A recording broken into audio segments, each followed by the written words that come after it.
we gotta make sure we're not gonna get a text from our lawyer talking about what the fuck is this. You guys need to fucking watch out.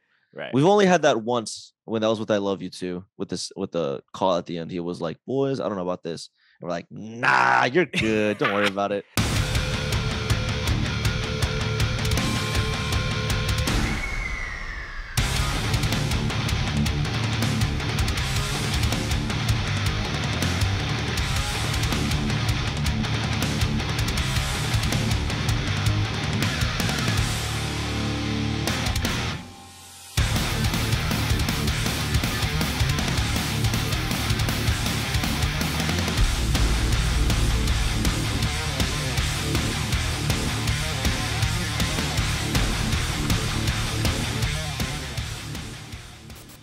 Welcome back, everyone. This is the Scoped Exposure podcast. I'm your host, Spencer Priest, and I am very excited to be welcoming on the singer of America's most hated boy band, Gustavo of Omerta. Dude, I'm really excited for this interview, and thank you for joining me today. Dude, thank you for having me. This is sick. I've been watching your shit for a while, so this is very badass. I'm very honored to be here. Absolutely. Yeah. I think, I always like to get a bit of context about, I guess, we haven't had a lot of FaceTime or interactions in person, but the first time I saw you guys was definitely through Promcore 2021. And I think when I think of Omerta as far as a band, sonically and like performance wise, I think you guys are just like an undeniable band. You get up there, you do your thing, and you like set it all on the table, and either people are gonna take it or leave it. And I think that's something for me when I look for new bands. Like I'm always looking for something fresh and new versus like the seventh iteration of a band that was or a sound that was established like so long ago. So it's really cool to see what y'all are doing, and that was a huge goal of mine to have you on the podcast. And yeah, I'm really excited to chat and learn a little bit more about the band and yourself as a whole. Dude, fuck yeah, let's do it. That means a lot, man. I mean, you pretty much hit it right on the nail. Fucking, we go out there, we do our thing. People either love it or they fucking hate it. There's no in between. But that's how you know you're doing something right. Because if everyone likes it, then you're just conforming to everyone, and that's not how shit works. Totally. Yeah. And I think that's something I've definitely had to learn, not the hard way, but remind myself as scoped exposure grows. There's going to be more people that are going to see it, but doesn't mean everyone's going to fuck with it, nor should everyone fuck with it. Because No, of if course, everyone yeah. fucks with it, something's a little off there. Yeah, But of course. before we get into the music chats of this episode, we obviously have to check some bevs. So Shit. guests go first. So tell me what you got wow. for liquids. All right, let's go. All right, so right now I have my personal favorite, which is the zero sugar, no caffeine version of root beer. You bring the A and Dubs on the pod? 100%. You know how to get to my 100%. Canadian heart, dude. Let's Dude, go. of course. Dude, as of recently, I've been really into root beer. I don't know what it is, but I think it's probably the superior soda. I think it is. I agree. I would argue that A&W root beer is far better than Barks or any other bullshit out there. Oh, 100%. I'm just surprised. Like, do you have A&W down there in Texas? I've seen maybe one in Houston that I can recall. Okay. I don't remember what area it's in, but I know it's not the same because we had it recently on this Knock Loose tour when we were in Toronto. There was an AW right down the street, so we went there and it was fucking busting. It was so goddamn good, dude. Okay, you got my brain going now because now I gotta see if there's an A&W in Texas, because they're definitely is somewhere. Yeah, I've seen it on my own. Oh damn! Okay, there's a whole fucking Austin, Dallas, Del Rio, Fort Worth. Okay, so yeah, damn. All the major cities. A&W making moves. Hell yeah, dude! I love it. It was so good. But yeah, the root beer, fucking fantastic. And I don't drink sugar, none of that shit. So I just zero sugar. Yeah. Well, yeah, you've already impressed me with your bev choices already. And is it just that one or? I also got my water that you always got to be drinking. Nice. With some Digimon stickers on there. I'm a huge Digimon fan, so You I know, had to get it. Digimon was maybe the one 90s American anime thing that just I saw it, but it just Mhm. never because Digimon was like more on like Teletoon and some of those things, Yeah. right? So I Yeah. as a Canadian, I was doing like the YTV Mhm. and Nickelodeon Yeah. if that was even an option. But yeah, I don't know. It was always I think maybe at the time it was either you were a Pokemon stan or you were a Digimon stan. So, Yeah, I never saw anyone that was like both. mhm. It's either one or the other. Mhm.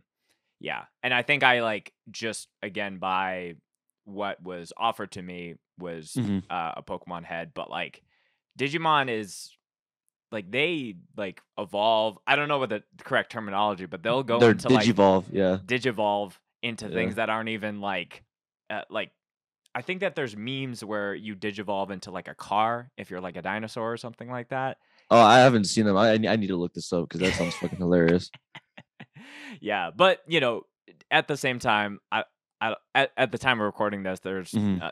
a new Pokemon game coming out, and some I feel like new Pokemon now either hits or it's like, "What the fuck were they even thinking?" And I Yeah. almost think that it's in a way just to, like, just get a buzz online because 'cause they're like, "How did Mhm. they make Diglett" like, they made Diglett just a sperm that, like, comes out like a snake almost.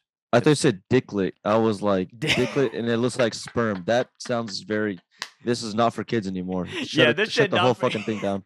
Shut it the fuck down right now. Yeah, this is a adults only, Pokemon handheld game. Um, Holy shit. dude, that I is love that. wild. Dicklet. So yeah, shout out to Dicklet and, any other Pokemon Digimon stands. For bevs for myself, I have been on a Calypso kick right now.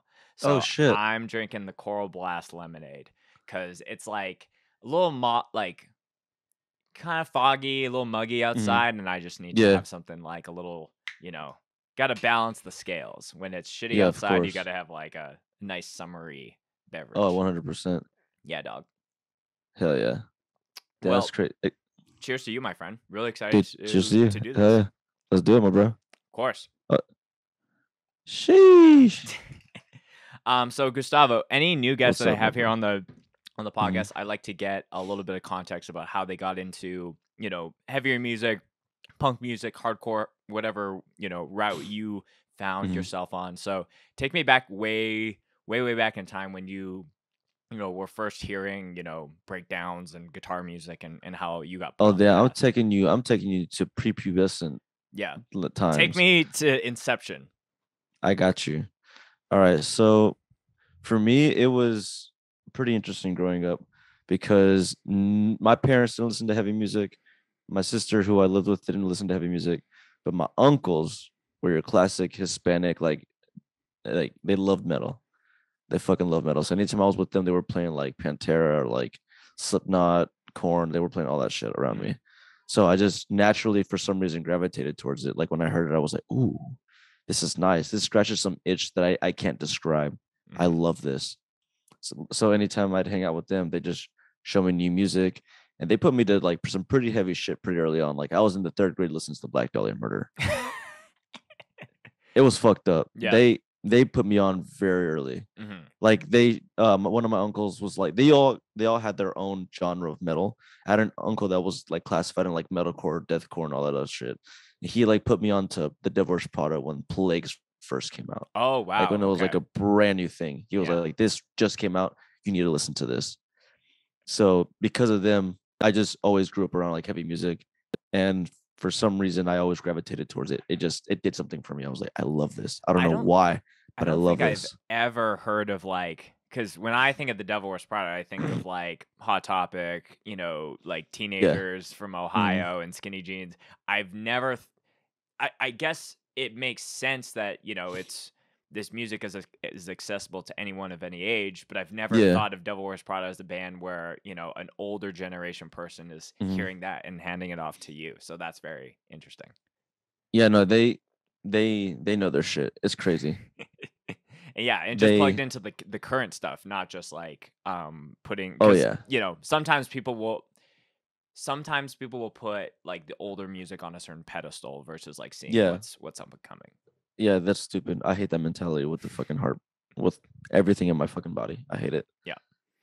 So you had the metalcore uncle, and then did you also have like a new metal like Yes, expert I did. uncle? Yes, my uncle, Tony, was huge into new metal. He's the one that got me to just Korn, Slipknot.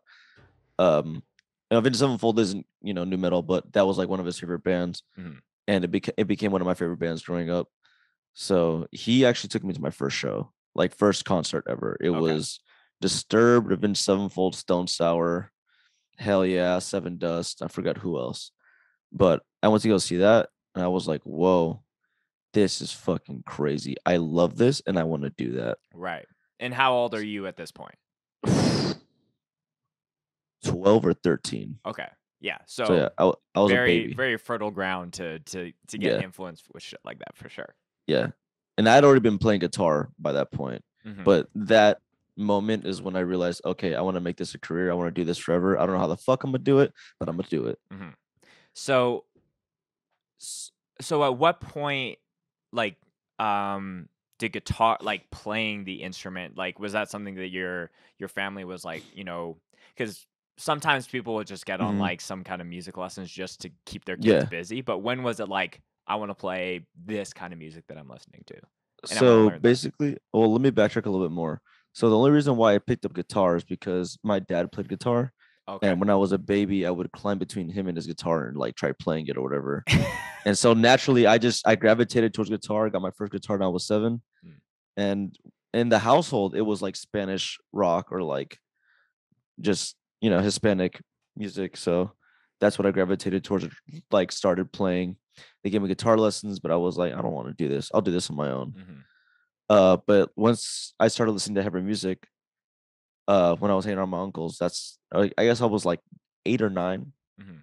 That's when I was like, all right, I want to play metal. I want to play some heavy shit. Right.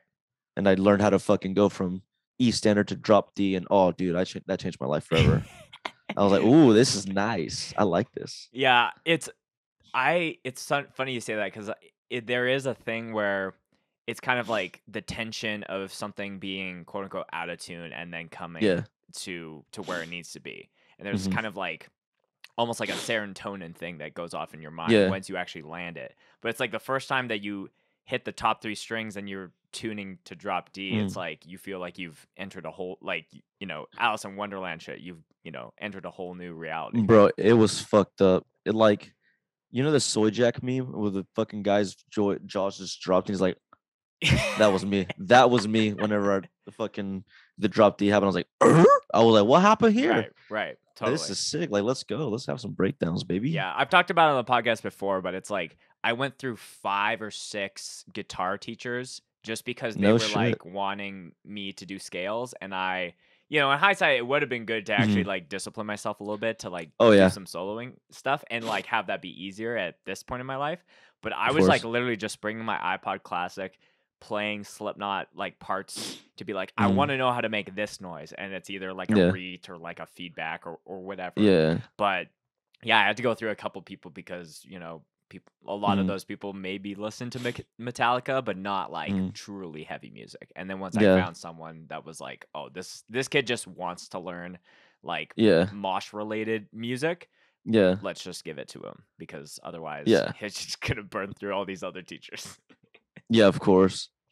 So what was like so again, you're like learning this stuff. Are you like learning covers or like what's Yeah, that kind was the of first thing. That's the first thing I started doing. Mhm. I remember going to my guitar teacher. She was trying to teach me Jimi Hendrix, and I was like 7 or 8, and I was like, I want to learn this stupid shit. And that I was younger, and like the first things I got into were like, of course, the Metallicas, the Slayers, the Panteras, Mhm. and I go to her, I was like, I want to do this, and she was like, oh, you got a long way to go, and I was like, all right, well then I don't want to go through you. I mean, I didn't say that verbatim. Honestly, Sure. I was 7 or 8. I told my parents like I don't want to teach her anymore. Like Mhm. I can do this on my own. They're like, all right, well we're not gonna pay for something you don't want to do. Mhm. So then I literally just like I'd go on YouTube and watch people play the songs and just mimic what they're doing. And that's how I learned how to play covers for the longest time. I was literally just watching or listening. Right. And I had to just figure it out on my own until I was like 10 or 11. That's when one of my sister's friends was like, "Yo, do you know how to read tabs?" I was like, "What the fuck are tabs?" They were like, "Okay, let me put you on." So Right. after then, I learned how to play every fucking song that I ever loved. Hmm. I just started going on, what is it? Guitar Ultimate Guitar I forgot what it's called. Yeah, Ultimate yeah. Guitar. That's what it's called. Hmm. I went on there and just started reading all the tabs and started learning how to play all these fucking songs. Yeah. It's it almost sounds like the discipline of like I need to figure out this and I don't, Mhm. have those websites or tricks to be able to do that. But it's like Yeah. that need like showed that you were like serious about it. And then as soon as you found, oh, tabs exist, it was like Oh, off the dude, races. my parents were fucking pissed. Just They're like, playing guitar "Fuck." Yeah. like Like, all "Fuck." hours into the night. Oh, they're like, "Dude, do your homework." Like, "Fuck you. I'm playing guitar." Yeah, like it's almost I don't know, there's such a weird thing where the when something is difficult, but there's just a drive in you, whether it's like whether you're just a young person and you're like, I need to do this, or you just Yeah. have a burning thing inside of you, it like forces you on that path. And I remember Yeah. like I was doing like before I even knew how to like set up a multicam like Yeah. edit for like a set, it was like I stacked all my clips. I would watch through every single um one for like 10 seconds to find like the Yeah. coolest moment, then I would cut it and move it. And it's like something that would take 11 steps and Yeah. an edit would last hours, if not days. Yeah. Once I learned the ability to live edit and all that, Mm. but it's like I feel like that was so necessary for me to actually like, do Oh, you actually 100%. want to do this? Yeah, of And it sounds like course. the same was for you. Oh yeah, 100%, man. It's also very humbling. It reminds you like that nothing is easy in life and you got to work for shit. If you Totally. really want it, you got to fucking be in the trenches like busting your ass. Hmm. And I So, love it. before we like get into like first bands and all that, like, Mhm. so you're originally born and raised in what part of Texas? Houston. In Houston. Okay. So Yes. like, so this because I think that there's always like, you're going to your big first concert. I'm sure it's in Mhm. like a multi-thousand kind of, Oh yeah. venue of some sort. When was it Mhm. like you went to like a local or a DIY show? Oh fuck. Okay, so I didn't go to like a local DIY show till I was like 17. Like I got Oh, brought into okay. yeah. So I was like already like late into my music shit. Mm-hmm. I the very first show I guess that was local and or DIY was like it was at Walters. Walters is a very famous venue here in Houston that no longer exists. Okay. Um, it was Bermuda, Those Who Fear, I forgot who else, and like some local openers. One of my friends, actually Vince, who played in Dark Complex, now Vincent Void, his band at the time, Dark Complex, was opening. He was like, "Yo, we're gonna come play this. You should come, hang out, watch all this shit. You'll probably find some new shit you like." Mm-hmm. So I was like, "All right, fuck it, let's go." He was like, "Hey, where should I get my tickets at?" He's like, "Fool, go to the fucking door and get your tickets." And I was like, "What? It won't sell out?" He's like, "No, fool." And I was like, "Okay." I Right. had no fucking idea. I was stupid. I was 17. All I ever gone to was like the big venues, like your House of Blues and fucking like Right. arenas and all this other shit. So I go up, pull up. There's maybe like 80 kids there. Mm-hmm. And I'm not used to that. I'm used to fucking thousands of people. I was like, You're like, what the hell? is this like the waiting room into like the big venue where there's Yeah, thousands of no, people? yeah, no shit. I was like, what the hell's going on here? I was like, there's a stage there. There's no barricade. There's no security. Like, what is going on? Mm-hmm. And the first band starts playing, and people are fucking whacking each other. Mm. Just I was like, what? And I was used to push pits and shit like that. I'd never Right. seen the karate bullshit. Yeah, yeah. The And kickboxing. so, yeah, the kickboxing, Muay Thai, whatever bullshit. And I was like, what is happening right now? Like, I'm scared. Like, what is going on? But I was like, this is sick. I'm Mm-hmm. scared, but I like this. Yeah. And there was like, at the first time, like, I saw people like beat each other up and like there was like no bad blood. Hmm. And as the show went on, it just got more and more aggressive. And finally, Those Who Fear played, and I was like, "Yo, this is fucking hard." Yeah, when you said Those Who Fear, I was like, I need to bite my tongue because I want to let Gustavo go. But Hmm. Those Who Fear, when that band was kicking, fucking slam. Such a Dude, sick band. so good. They're They only so did good. 2 albums, right? Yes, they only did two. Yeah, man. That shit But dude, so good. they were like one of the best bands to do that like sound, in my opinion. 100% agree. Yeah. Like I was truly blown away. And then I heard Bermuda and I was like, okay, I knew volumes was a thing, but this is sicker. I Mm. like this. Oh God, the A&W, that bitch is kicking in, bro. That bitch spicy. My bad. No, you're all Anyways, good. so I heard Bermuda. I was like, yo, this is cool too. This is like volumes, but heavier and more aggressive. And I saw people literally murdering each other. I was like, damn, no one's getting in trouble for this, and people just letting this happen. And being from Houston, like shows here at the time were fucking aggressive. Mm. Like people were straight up drop kicking each other, swinging on each other. It was something else. Yeah. And so I was like, I was instantly hooked. I didn't understand it, but I was hooked. I was like, this is fucking cool.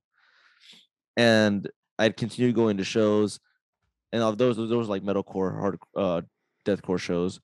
And I met a friend named Nestor, who I no longer talk to, who was into hardcore. I was like, yo, if you like this shit, you might like this. And he put me on to Power Trip, Vulgar Display, Yeah. Bitter End. He was like, these are all like Texas bands. If you like this shit, let me take you to a local like punk hardcore show. I was like, okay, cool, let's do it. Mhm. So I remember my first show was actually no, before then, he took me to another show. He took me to Harm's Way, Homewrecker, and I forgot who else was playing, but it was in a room probably as big as my room. Yeah. It was fucking terrifying. Yeah, I was about to say like Power Trip, Bitter End, and I forget the third one that you said, but like Mm, that's a bit like of a bigger gap to mm. Those Who Fear Bermuda. Oh, dude, But it I was a feel like huge Harm's gap. Way and Homewrecker is like a Mm, nice in between when you're, yeah. hopping Oh and yeah. broadening up a little bit. That was the first hardcore show he took me to, and I was Mhm. like, all right, this is sick. I like this. And then after that, he took me to like the punk hardcore shit, Yeah. and like anyone who's from Houston or from Texas that listens to this is gonna know what I'm about to say. I went to some like local show and it was bands like Back to Back, Gain, fucking I think United Races was still a thing, but this was like straight up just punk hardcore and it Yeah. was fucking sick because it reminded me more of like my roots of like Slayer and like thrash. It sounded thrashy, but it wasn't thrashy. It had more attitude and it was more aggressive, Sure. in my opinion. Yeah. So I was like, yo, this is fucking sick. Like I love this. Hmm. And then I just fell into the fucking rabbit hole and started listening to like Terror, and like I found bands like obviously like Backtrack was like the biggest thing at the time. Yes. Trapped Under Ice, and our Texas scene was thriving at the time. But bands like the Sentenced, who else did we fucking have at the time? I forget. Drug Dogs, it just Black Coffee, just we had all the shits down here, Hmm. and so ever since then, I kind of just dabbled between the two, and I always went to like both scenes, shows, and that's pretty much how I got into it. Yeah. So I feel like a gap that is missing as far as like your first, Mm, more local DIY mm, exposure to, that first concert or even when you're mm, just learning how to play guitar, like mm. why did it take so long, I guess, for you to find the local scene? Was it just like not in your path at the time or were you just kind of like you were still clearly doing Mm, music, but yeah, I'm just trying to fill the yeah. It just wasn't a thing. Like it, there was no one there to present it to me. mm, Like everyone I like hung out with that like did music was like normie-ish, yeah. and like they also didn't know about local music or anything. It wasn't until like my friend Vincent Void, Mhm. who was in Dark Complex, who was in the scene, finally brought me out. I was like, yo, come check this out. Yeah. And that's why it took for so long because I just didn't have anybody to introduce me to the scene. Yeah. And I wasn't asking you Mhm. that off of this like what it takes so long because Yeah. No, yeah, of course, of course. but because it was the same for It, me where like I think and potentially even longer because like my mm, first few bands of as far as like local wise. It was like I was just in my last couple of years of high school, Mhm. but it wasn't like hardcore. But we'd play with a metal Yeah. band here, Yeah. Yeah. a death metal band here. But like I think I was like playing in hardcore bands when it was like 20 or 21. Yeah. So it took a minute, but like I think it's that same thing. It's like Mm, you need everyone needs to potentially be like know when it's time to like mm, see that person at your job or at mm, school or whatever, and just like grab them and force them to come, because I feel like that local or DIY experience mm, will either do that thing where people are like, mm, what the fuck is this? I need more of it. Or they're like, what the fuck is mm. this? I don't want any part of it. Yeah. Yeah. Of So course. yeah, and it's such a crazy thing, because you go to like, I know that you were just on tour with Knock Loose, but Mm, when they came up and they played Calgary for a fest here, it yeah. was like, who are these kids that I've like never seen before, but they're Yeah. wearing like, Knock Loose merch, and they're going crazy of like Yeah. they won't come to shows. Or at least they don't know about shows. So I think I think that's what it is. They don't know it's about shows. Yeah. yeah, it's kind of it's a thing where grabbing people that you have a connection with versus like you're just Yeah. grabbing a stranger, be like, why are you coming to shows? But also at the same time, for bands like Knock Loose, they'll play huge ass shows, but they'll also play super DIY shit that will bring those kids to the shows, Hell yeah. as well. So yeah, That's why I love them.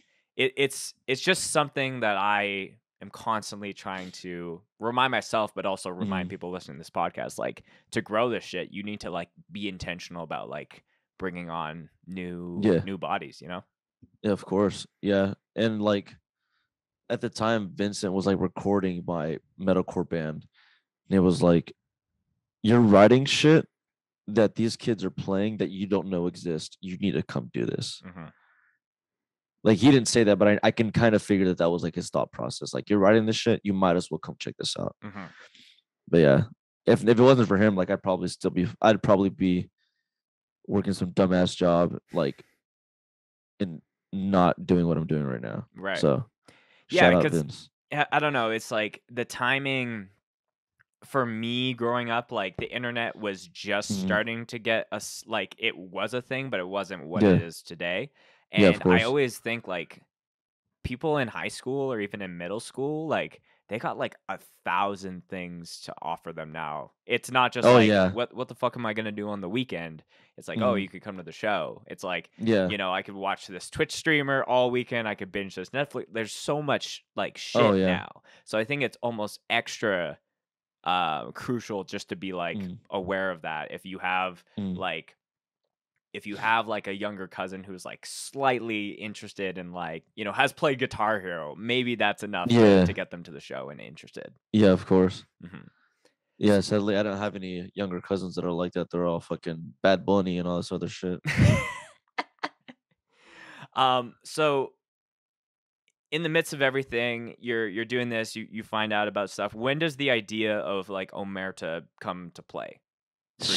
Shit. So I was playing in some like, oh, actually, it's funny enough.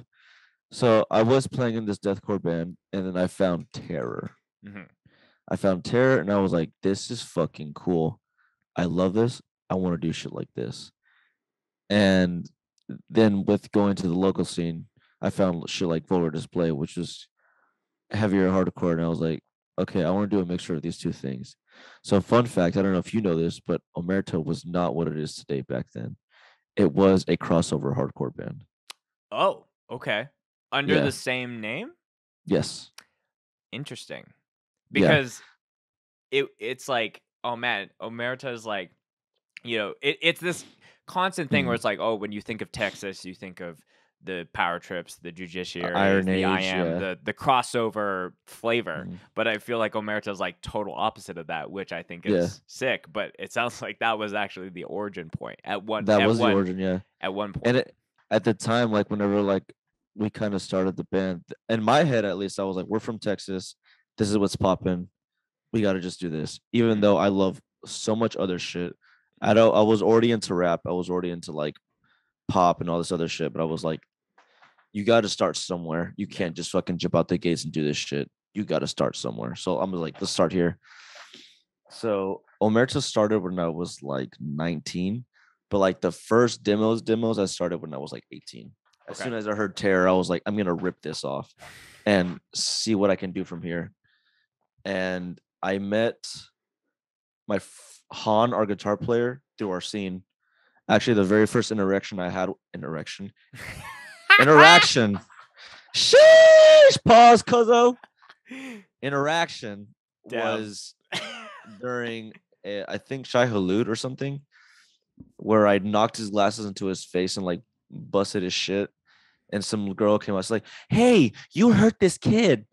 And I was like, "Oh." So I like went up to him. I apologized profusely. I was like, "You okay?" I was like, "Yeah, I'm good." He was like trying to like come to, blood going down his face.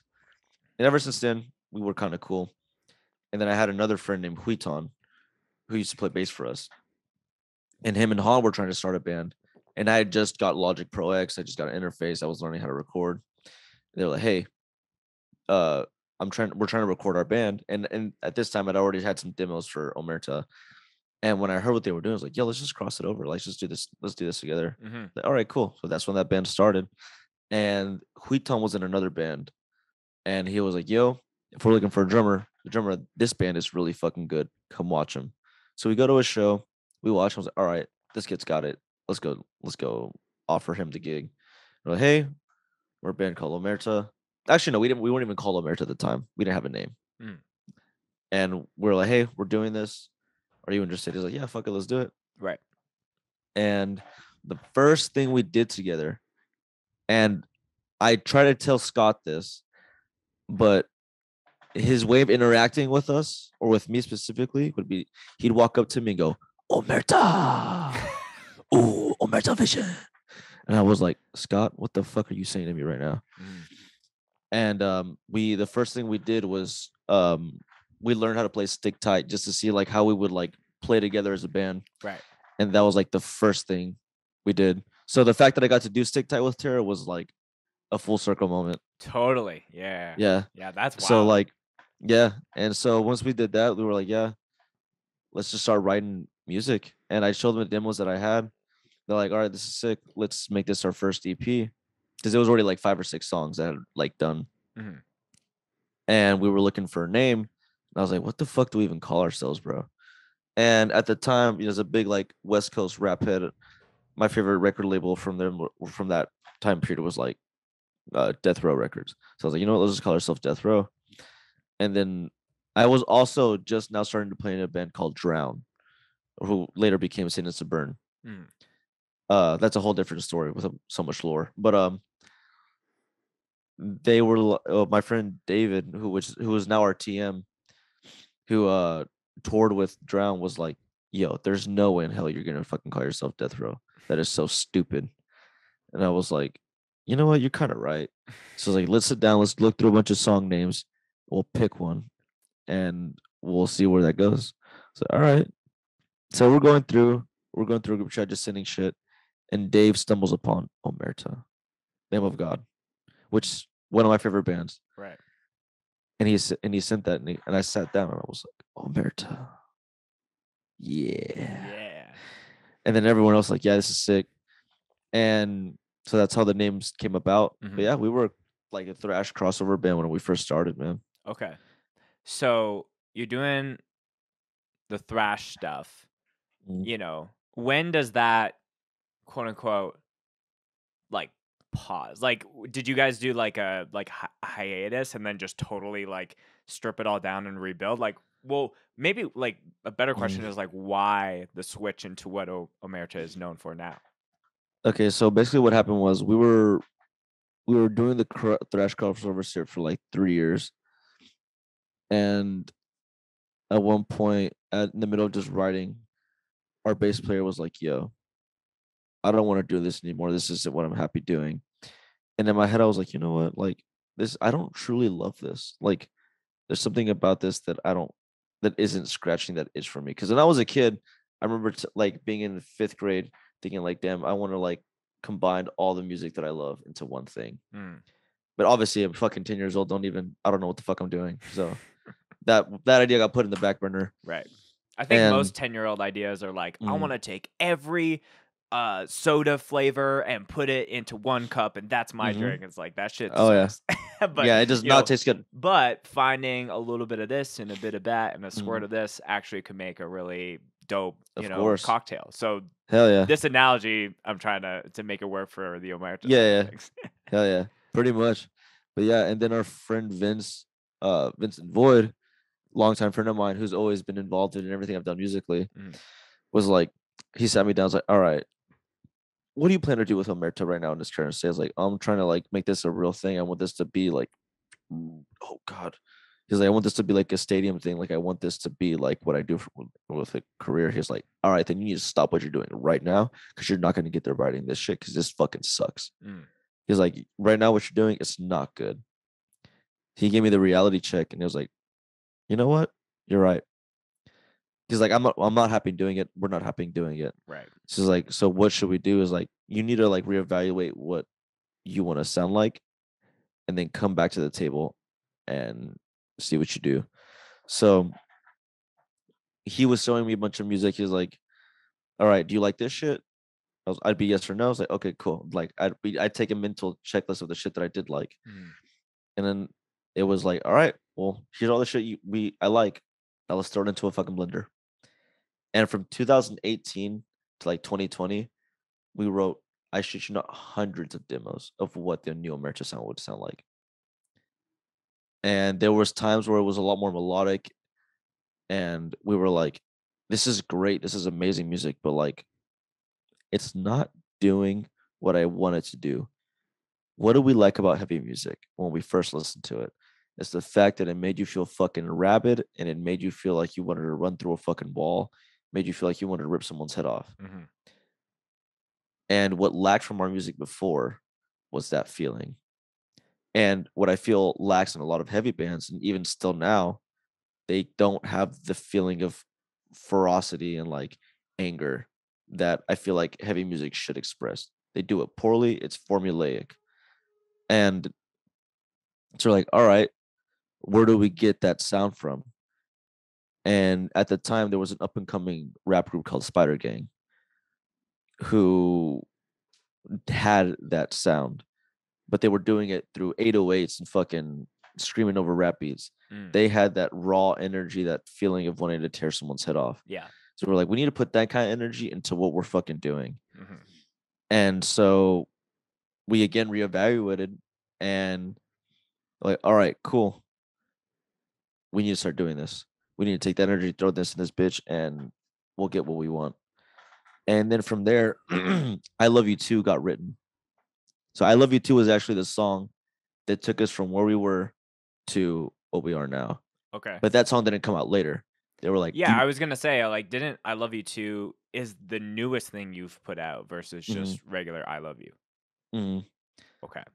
So I Love You So Too that got just put out. goes to show, like, Mhm. there's like hundreds of unreleased stuff that, like, I'm sure is being planned out for stuff. So yeah, like, Yeah. and that practice of like being able to like I think about he's not in the band anymore, but when Tom Smith was playing for the Acacia Strain, we talked a lot about just songwriting. He's like, yeah, it's almost a better practice to write bad music and then like just keep moving forward Mhm, versus trying to like hyper focus on mhm. babying a certain song. So it's a matter of output, and I totally agree with that.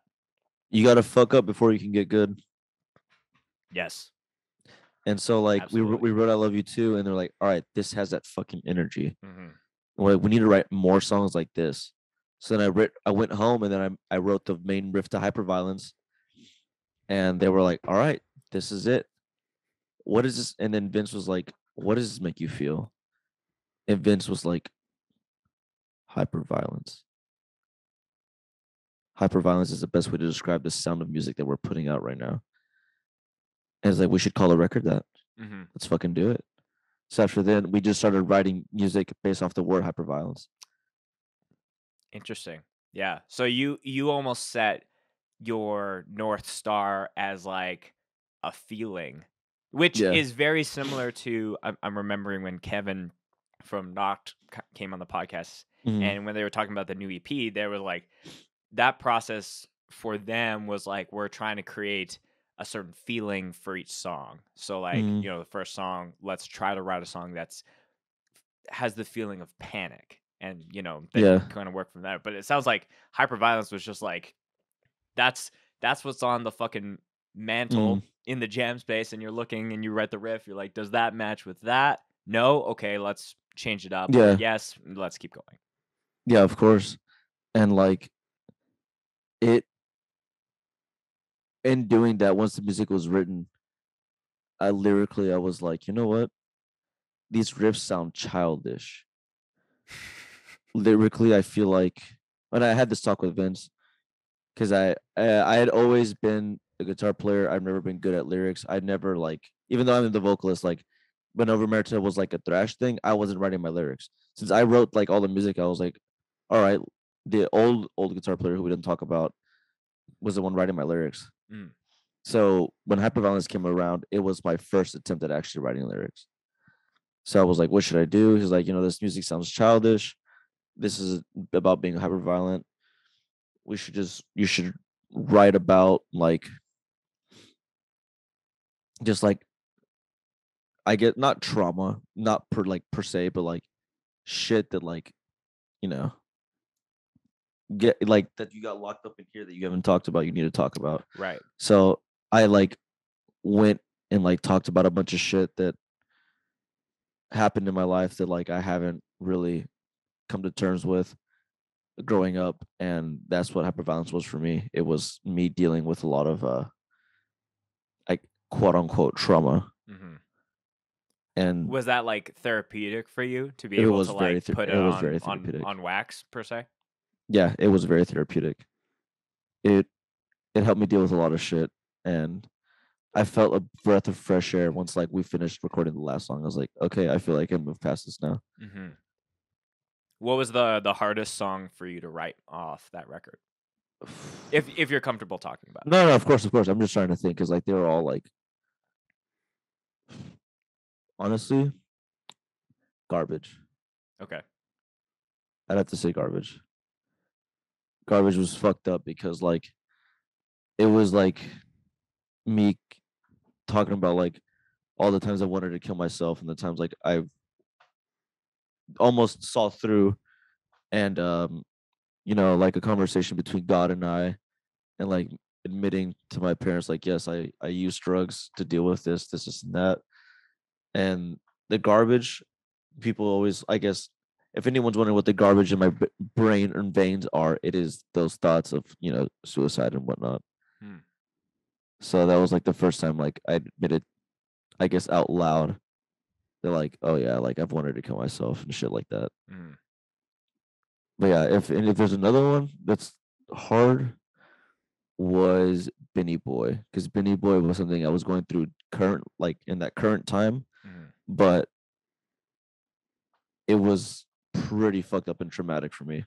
It had to do with like a relationship I was in, and like it was it was fucked. That one I'm a little more hesitant to talk about, but Yeah. I'll let the lyrics speak for themselves. Anyone who's read them, Yeah. Benny is a real person. Benny Boy isn't something that people think it is. Okay.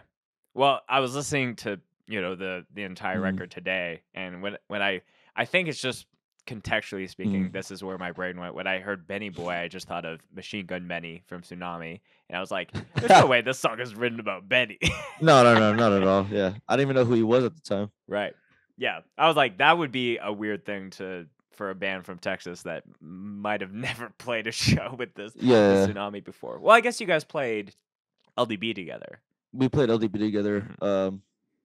Joseph and I talk from time to time. Hmm. Um, I met, I actually did meet Benny when we played together in that Chicago Rumble. Oh, right. Yeah, Yes. yeah, Yeah. yeah. I'm sure I would love to see a picture of both of you standing beside each Oh, other. he's fucked up tall. It is fucked up. Like He was sitting down, I and he was consider so taller than myself me. properly tall because I'm 6 Mm-hmm. foot on the nose, but Mm-hmm. he's like I'm like looking up at him, and I'm He's like, like 6'6", I 6'7", hate you to for my being knowledge. so tall. Yeah, I'm just like, what the fuck did they feed you, and why did they not give me any of that? Hmm. It was fucked up.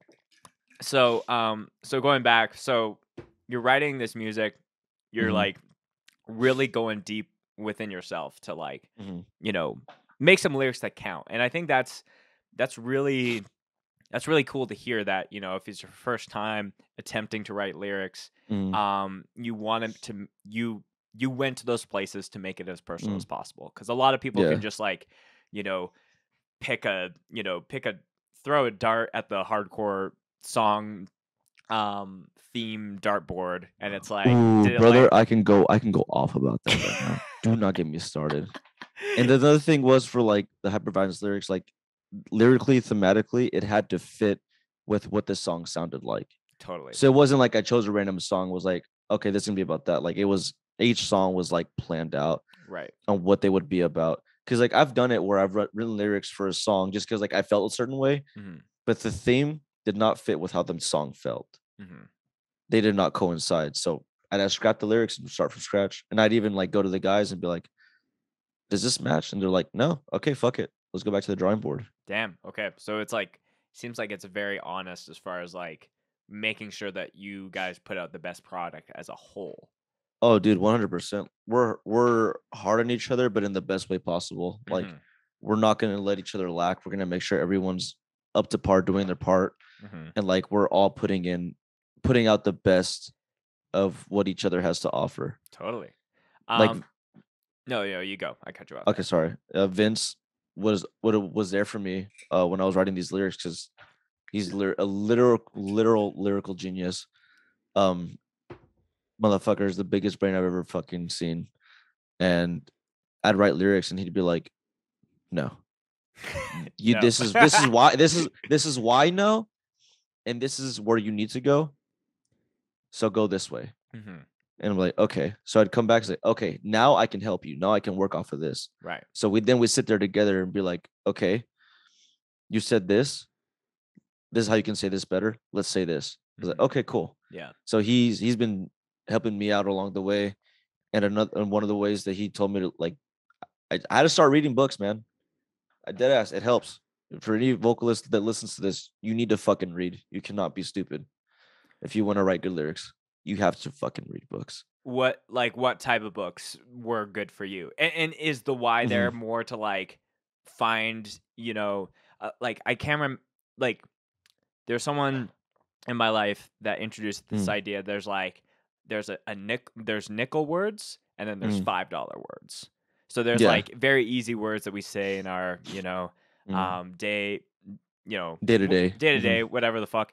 But there's like those $5 words that you can insert into, Mm, whether you're writing lyrics or you're just talking to people that mm. make and I have seen people that almost try to do like that overuse those $5 words, and it's I did like, that a lot. I did that a lot when when we're trying to write. mhm, I did that a lot. It's like, no, you can do this. You can be just as good with simple words, and yes, it'll stick more with people. hmm, you And my you need to biggest have thing, a mhm, balance there, but like, yeah, of course. yeah, like you can't just be. I feel like having, a healthy balance is key for that. And the biggest thing with reading books is, at least for me personally, was to show or to learn how to show emotion versus tell emotion, Hmm. how to build a story, what to do what they do in like 200 pages in like 3 minutes worth of music. Hmm. And it's really helped me out personally. Like once I started reading books is when I was not having to scrap shit as much. Like Hmm. the guys were like, okay, this is good. Yeah. And that didn't happen to like a year, like within this year where I started reading. Like I had a lot of help with Vince to help guide me because obviously I didn't know what the fuck I was doing. But yeah, Hmm. he saved my ass. What are you reading right now? Give me a I'm book actually check. reading Give me a book the check. setting the setting sun by, oh dude, I can't even pronounce this motherfucker's name. It's in Japanese, but it's a setting sun. I got like 10 pages in before I had to leave for tour, Is and then it? I'm gonna butcher it. Just mm, if they come for me, then they're not coming he's for you. he's dead. Oh, he's dead. Okay, that's He's dead fine. as fuck. Yeah. Uh, Mm. Asamu or Osamu Daze, maybe. Your It's like a your guess. Your it's guess like is a good as blue mine. book with like a Yes. setting sun. Cool, hmm cool. Yeah. The first book I read was his most famous book was what the fuck is it called? Oh my god, it's slipping my mind. Holy fuck. Oh my god. Wait, it's by him. Yes. Okay. What the fuck is it called? No, no, not longer human. Oh, fuck. What is it called? No longer human.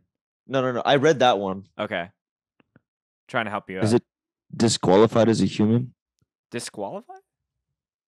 It's something like that. Or is it no longer human? I think it is no longer human. If that pops up, then that's it. Trying to trying Yeah, to. no longer human. I think that's what it is. Yeah, yeah. That was the first thing that came up. It Um, was the most depressing book I've ever read in my life. And it really helped fuel the lyrics for Suicycle. hmm. I had already written lyrics for Suicycle previously, but Yeah. they were ass cheeks. Like I shit you not, I scrapped all the lyrics. And Vince was like, dude, you have to start fucking reading. hmm Like, there's no other way around this. You're not going to get any better at this unless you start fucking reading. hmm Start fucking reading. And And I, and and are you like you're a hardcover book guy? Like you're yes, not like I don't do fuck the like, Kindle, all that no, bullshit. fuck Kindle. Yeah. I don't even know that bitch, but fuck her. But, my girlfriend had a copy of the book and I was telling her, like, I don't know what to read. I don't know what to pick up. Like, the themes for suicide are depressing as fuck. And I, one of the song titles is Double Suicide. So she was like, oh my God, this author actually, that's how he died. He died in a double suicide. You should read this book, No Longer Human. Hmm. And I was like, oh, okay.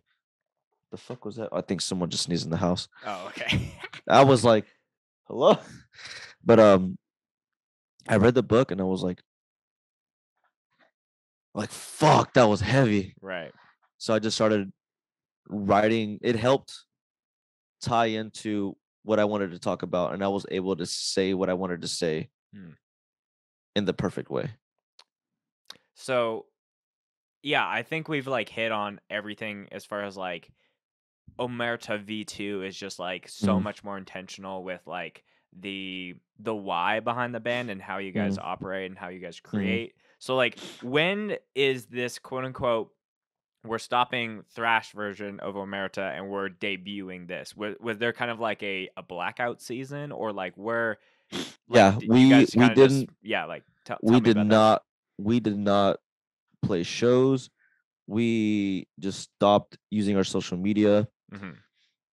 and I actually deleted my social media too. And we just did not do shit on the internet for a long time. We didn't play shows.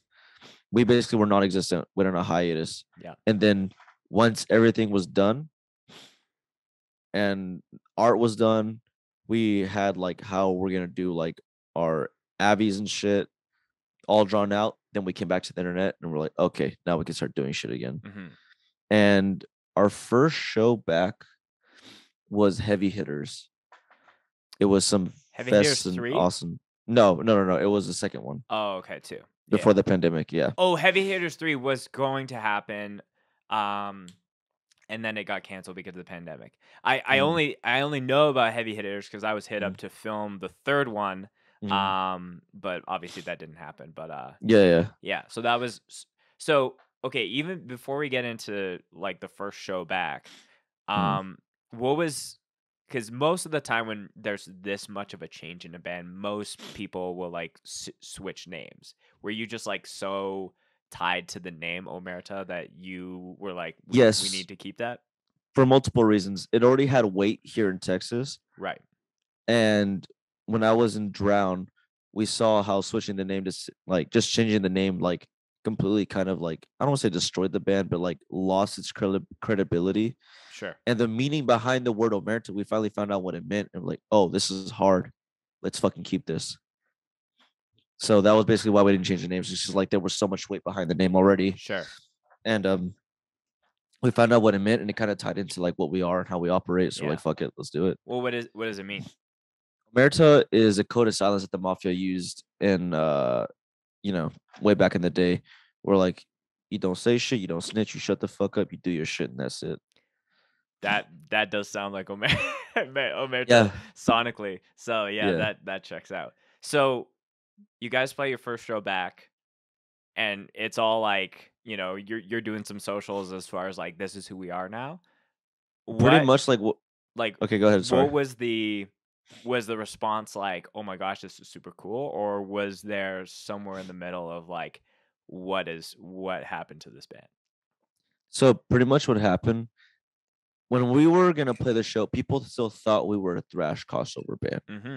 They just saw the logo changed. We had new Abbeys, and we were texting like fucking that SpongeBob meme, and they were like, "What the hell's happening?" So when they saw that we came out, we were dressed like new metal fools, and they were like, "Okay, what the hell's about to happen?" Mm-hmm. Sample for Payback happens, and we start playing Payback, Mm-hmm. and And these are I all look brand new songs at this point. all brand new songs. We Yeah. didn't play anything old. We Yeah. do not acknowledge the old shit. It never happened. So we start playing it, and people, I like look out, and people are moshing. People's faces like, "What the fuck is happening?" Right. And so we're done with the set. All of us go throw up. Some of us have concussions for some reason, and Did you throw up? I did throw up. Okay. Only time I think I've ever thrown up playing live. Were you like actually sick that day, or were you just on No, so we much were just adrenaline? we put out everything we had on the table. It was like we fought for fucking lives. We were like, this music is violent. It is scary. It is dangerous. We need to be that. Mm-hmm. And so, Especially for you your know, first show back with this whole yeah, like rebrand of everything. we had to show them what we had to offer and like what to Totally. expect and like scare people. So we went out, we did our thing, and after we played, we were like, and once I fully recovered, people were coming up to me like, "Yo, what the fuck was that? That was cool. Is this what you guys are now?"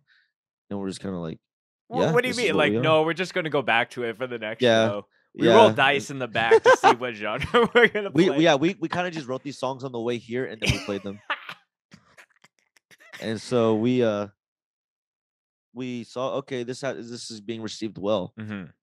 People don't understand it, but it's being received well. Right. Then videos of us playing live got put up, and people were like, "This isn't the same band, is it?" Like people from Texas were like, "Yeah, no, yeah, it's the same band." The only three original members at the time, because Huiton had left to go pursue what he was happy doing, Mm-hmm. and it was just me, Han, and our old drummer Cody, who were original members. So they're like, "Yeah, no, it's the same fucking band. It's Omerta." Mm-hmm. But people outside of Texas didn't know we existed. So it's everyone else. We were just this band that came out of fucking nowhere. Right. Right. And then we played a show here in Houston, which was the 5-year dispossession uh release show for Drown. And there was like a mixture of like old school Texas like heavy bands and like the new up and coming, and we all played a show together. Mm-hmm. And I remember this show was like kind of like doing all right, but like while we were setting up the room, this was like a 300 cap room. The room got packed the fuck out, and we're like, "What the hell's happening?" Mm-hmm. And then it kind of clicked in my head, like, "Oh well, I mean, we're Omerta, we're from here. You know, we haven't played a show here in Houston in like 2 years. Right. There's some weight behind the name, and there's been those videos going around, so people wanted to see that shit live. Sure. And it's funny because like there's pictures and videos of us setting up or waiting for the sound guy to give us our go, and we look checked out. We're all waiting like this. And the moment that the feedback starts, it just something snaps, and we all see red.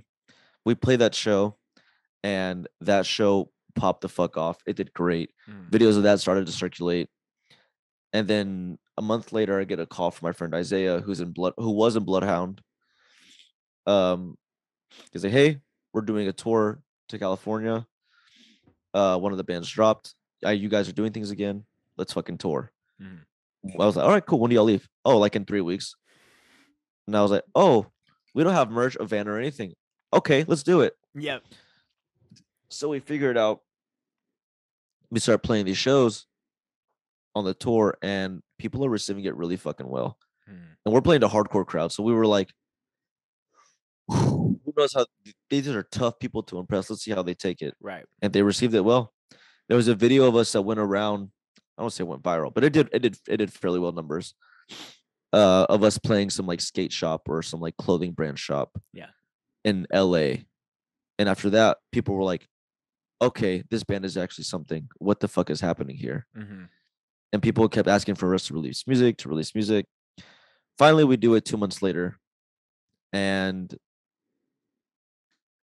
it it broke people's necks, and we are where we are today. Mm-hmm. It So was something it else. sounds like, despite it, like, to your point, like when you're playing to hardcore crowds and it's not two-step fast part breakdown hardcore, you almost need to be so good at whatever the fuck you're doing for people to like, this isn't my normal cup of tea, but I'm fucking with this because it is so good. It can't be Yeah. half-assed. It can't like be phoned in. And like I said at the top of this call, like, yeah, like the minute you guys are on stage, it's like I can't even talk shit on this band because it's like they are so good at what they do and they're just an undeniable force. And either you're gonna walk away a new fan of that band, or you're gonna be like, that's not for me, but damn, you know? Yeah. So I wanted to touch on like the aesthetic, because that seems to be a really big part of Omerta. And like I mean this with all love in the world, but it is wild that your artwork looks like it was drawn by a 4-year-old. And That because is the I point. feel, Yes. and it's the point. Yeah. So I was like, did you guys get an artist who specializes in that, or was there some younger family friends or someone that helped get? Because I'm like, I'm looking at this, I'm Yeah. like, this is shit that I would draw when I'm in like middle school or Yeah. Yeah. something. But like, I would draw people skateboarding and people with mohawks. But I'm Yeah. just, Of course. yeah. Yeah. Talk to me about the actual creation of that. Okay. So it goes. I have to say this first because I feel like it ties into it. Branding, branding, branding. It fucking matters. You cannot skip over that shit. If you want to succeed in doing this as an artist, you have to have strong branding. And so, whenever the music was written, we were like, "What the fuck are we gonna do for artwork?" And Vince was like, "Yo, there's this Japanese artist. Again, I don't know his fucking name. It always slips me. I'm so sorry. One of the boys, please text me right now, magically, and fucking say the name, because I wouldn't even know how to look it up. But is it like on your guys' like Bandcamp or anything? Like it might be. I know I follow him, but I don't know his at. Dude, I'm so bad with names and like ads and everything. I know faces. I just don't know names or ads. I'm so bad at it. No, you're all good. But he was like, all right, so this guy has the kind of art that I feel like represents this sound of this EP. Like, because let's be real, the riffs are childish, and like some of the sounds that we used in the record sound like a kid throwing a tantrum. It's a very childish EP. It's like it's a great EP. It's amazing, but it's childish. The art needs to represent that. And so he showed us this artist who, because we were running out of time. We wanted to just drop this shit. We weren't going to sit there and just draw it out ourselves. Even though I feel like we could have, we just didn't. And so we scrolled through his art, and we ran across what is now the hyperviolence art. We're like, yo, this is speaking to us right now. And at first, some of us were very skeptical, like, yo, this looks stupid. This looks like some 4-year-old drew. It's like, yeah, that is the fucking point. It looks great. Right. This is what we need. This represents what this EP sounds like. It looks childish, but it's very ugly and fucked up once you look at it. Right. Like there's fucking some lady being mutilated by ducks. Like it's fucked up. It's grotesque. And we need to use this. So once we got everyone on board, we're like, okay, cool, let's do this. Yeah. But yeah, it just it's just a part of the branding. Yeah. It's a Which I think is definitely a talking point that we can dive a little mm, deeper in. But mm, if I can, I'd like to share like a really quick of personal course. anecdote when it comes to artwork, because I think it's very easy Mm, to get, the fucking like angel statue, or like, black and whites. Like, I yeah. think in this day and age, you need to have something that sticks out. And Mm. it totally is a riskier play, because it could be Oh, something. 100%. I'm sure there's people that have skipped it, like your record, just because it looks so fucked up. And 100%. you're like, what is this, something I put on for my child when they're like Hmm. watching like TV, like, Yeah, and of then they turn course. on like, no. But but like, I think that's the thing. And when my band started, we had my singer's partner at the time was a Hmm. tattoo artist, and she like drew up this bad bitch devil like breaking through a brick Hmm. wall, with it's all this is all in like traditional like tattoo Hmm. kind of flash style, but Yeah, it's yeah. it's like breaking through a brick wall like a Kool-Aid man. It's giving the finger, and it has a shirt that says "Bad Bitches Only," Hmm. and it's like just this mean like bad bitch devil. And we were Yeah. and Wolf was like, "Yo, this needs to be the demo artwork." Cause like we're a brand new band, we're just like kind Hmm. of coming in, and we're just have like a fuck you kind of attitude.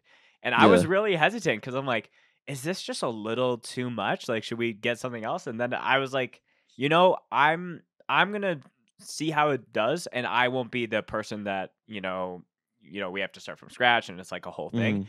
And there Yeah. was people that only checked out our demo because of the artwork, because it was so just like in your face. Yeah. And then it like connected. So that has always been something where it's like branding and making sure things connect, and like Hmm. taking riskier plays is 1,000% the move. I totally agree with you on that. Yeah, you gotta risk it to get where you want to go. But yeah, for us, it's just branding, dude. Branding, branding, branding. You cannot skip over it. Everything has to correlate, everything has to match. If not, if one thing's off, you're fucked. That's it. Right. So I again, I Hmm. totally agree with a lot of this, because like anytime people look at scoped exposure as a whole, they Yeah. always like your shit is so like unified, like between the Hmm. podcasts and the live sets. Hmm. Like, because I come from like a marketing and branding background, so like Hell that yeah. has always been something that's important to me.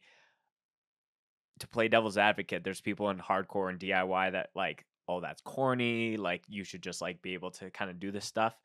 What are your thoughts to the people that may downplay branding and being and valuing that as much as you or I would? Honestly, if their goal is to always play DIY and always play your friend's garage and shit like that, cool. You'll stay there. If you want to take it to the next level, you have to incorporate all that shit. I'm sorry, there's no other way around it. You will not get anywhere else just, you know, trying to ignore everything else. It's just not gonna happen. Right. Your music has to be damn good, but even then that'll only get you so fucking far. Hmm. Well, yeah, there's like 1,000 great, metalcore bands, but like there's 10 really good ones that people are talking and listening to right now because their Hmm. music is dope and they present themselves super well. Yeah. No, it all ties together. It might sound dickish, but like it's just the truth, man. You can't get to you can only get so far with just good music. Right. If you want to get to be great, you have to have everything. Yeah, and it is like there's nothing wrong if you want to play in a band that only No, of plays course not. locally, or like, Hmm. a few hours outside of your hometown. Hmm. I'm all And for it. yeah, Yeah. I think like frankly scenes need Hmm. regional bands. Yeah, of Not course. every scene needs bands that are like touring, Hmm.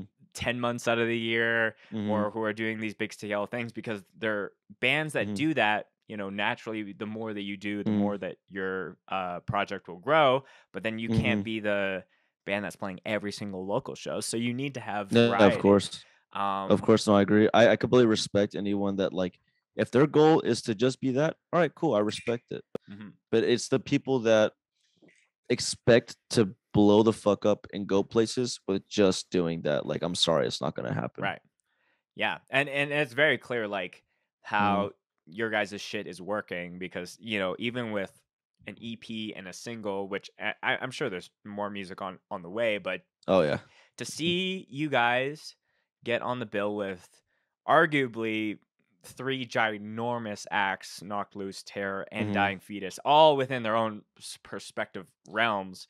But, Mm-hmm. that it works because people will pay attention to the shit that's just like a little bit more outside of the box. And I think thinking outside the box musically and creatively with how you present it Mm. is like that is the reason that more people will check shit out for sure. No, of course, and even like going off of that, like whenever we got offered that tour, we're like, "Are you sure they're talking to the right people right now? Like, this is the right Omerta? Like, y'all are asking us to come do this?" Right. I immediately texted Isaac, was like, "Yo, I love you," but at the same time, was like, "You sure you don't want a bigger band for this? Like, you got Titans in the respective genre. Hi, puppy. You got Yeah. you."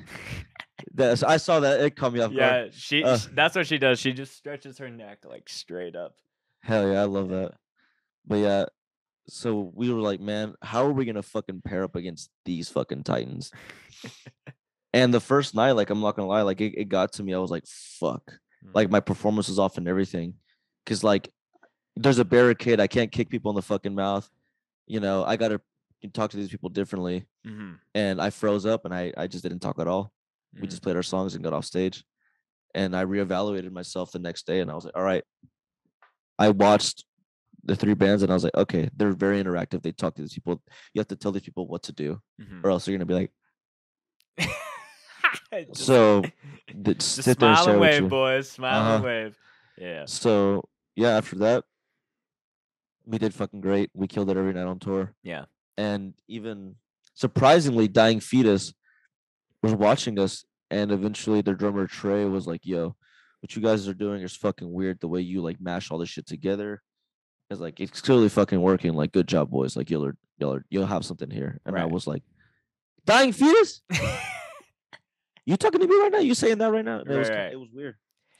Even like the bass player of Terror, Chris, was like, "Yo, you guys, there's something here. This is weird." Mm-hmm.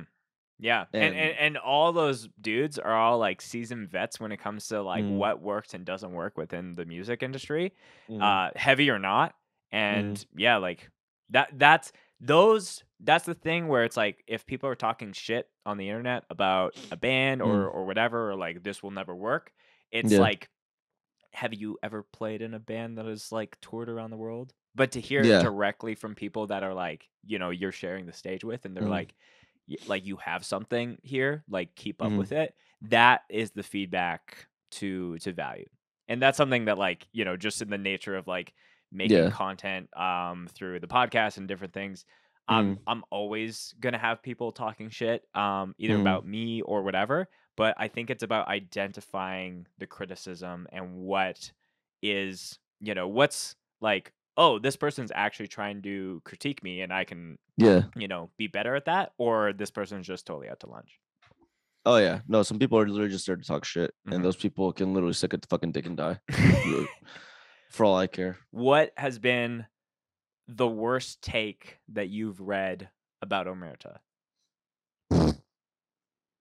Damn, that is a hard one because there's been a lot of bad takes. I guess the one that's resonating with me right now because I literally just read it the other day with the boys. They were Sunny 856 posted our drummer Danny's drum cam, Right. and it was like this guy Phenomenal drummer, commented. by the way.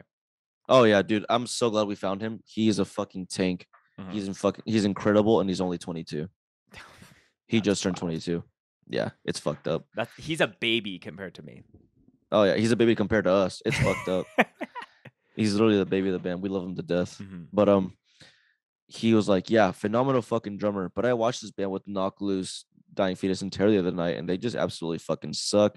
This and that, and he just kept going off about it. I was like, you are one person that maybe saw us in Montreal, because then I'd kind of agree. But That was the first you, show of the tour? Yeah. Yeah. And I was like, That you was the don't know one what where you the fuck. felt a little off. Yeah. This was the first time I could say, like, you don't know what the fuck you're like. I didn't respond, but I thought in my head, you don't know what the fuck you're talking about. Mhm. You must have not been seeing the same show, or you just don't understand it, and that's fine. Mhm.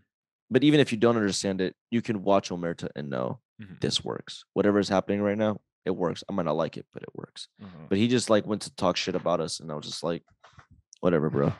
Like, you mean nothing to me, respectfully. Yeah.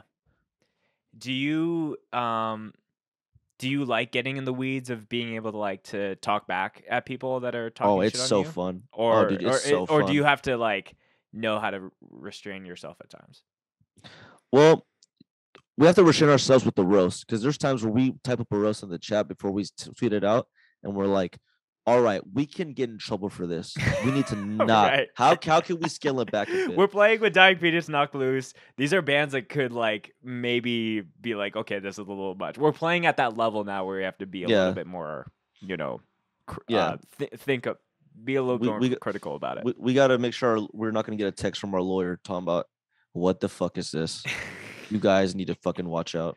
Right. We've only had that once when that was with I Love You Too with the call at the end. He was like, "Boys, I don't know about this." And we're like, "Nah, you're good. Don't worry about it." Wait. You'll So get there's a you. call out at the end of I Love You. I Love You Too. The Okay. sound clip, the like phone call that plays at the end of I Love You Too is a real phone call between us and one of our exes. Oh, okay. Now that's not a movie or anything. It's a real fucking thing. Mm. That's As like very hip hop of you to do. yeah, Yeah. yeah. Mhm. So that was the only time where a lawyer was like, "I don't know about this one, chief," and we're like, "You're okay. If we get in trouble, you get some work out of it. We get sued, you're good, bro. We got the money to pay you, but we gonna figure it out. We'll put up a fucking merch shop to pay you." But yeah, pre-order for our lawyer. pretty much.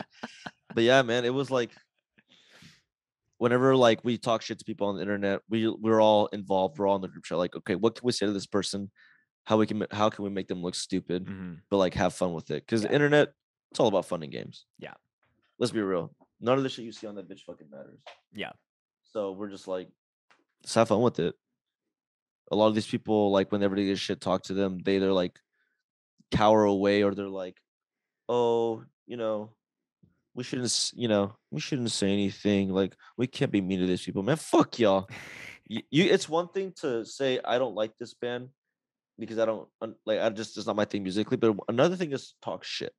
If you're going to talk shit, you're gonna get dealt with. Whether that band decides to beat your ass or they decide to talk shit back to you. Yeah. There's Obviously, like it's totally fine to be like this band is not for me. It's another thing to say a band is bad. Say another thing, they're bad, and then you start attacking like their members. It's kind of like, all right, now at that point, you're kind of asking for it. Yeah. If you're tagging my personals, like now we have now it's malicious. Yeah. Now we got a problem, and we're gonna handle it. Mm-hmm. And we always come out on top. Anytime we've never lost a Twitter battle, and then we plan to keep it that way. What's the longest Twitter battle or beef that is either still going on or did run its course? The one that ran its course was when. Okay, so this one's funny. This is actually how I started talking to Joseph from Tsunami. Okay. So, Bring Me the Horizon started doing the funny text, and someone at Sony had just followed us the day before. Like, okay. So the day before, the person followed us. The next day, they started doing the funny text. And so what's the funny text? The way that we type. Oh, Yeah. okay. I understand. They started doing something very similar, and for hee-hees and ha-has, we're just like fucking around. We're like, oh, we quote tweeted their first tweet, and we're like, someone at Sony followed us, and y'all start typing like this, and next thing, interesting. We said something like that, not verbatim, but we said something like that. So it's like you discovered us, and now you're trying to rip our shit through one of your biggest bands. Yeah. Yeah. And which obviously was probably not the case, but we saw an opportunity to brand a little bit more. So we're like, why not? People know us as the people that like to talk shit and have fun on the internet. Right. Let's just do it. So we did that, and people started, tagging either Ollie. defending us. No, it actually didn't for some reason. Oh, okay. Surprised me. Yeah. Which thank God, because I would love a Bring Me the Horizon tour. Please don't kill us. I love you. So people were like, LMFAO, fucking Bring Me the Horizon, or they were like, you guys are fucking stupid. And someone that was backing us called someone who was calling us stupid a retard. Oh. Yeah. And drop the R word. Yeah. And some of us liked the tweet because what they said was funny. And some bitch was like, had screenshots of it liking it. She's like, wow, you guys like this shit, this, and that. Like, have you read your lyrics, this, and that? And this bitch was already an active supporter of Omerta. Okay. So she real quick did a 180. Yeah. Once Switch other sides people real quick.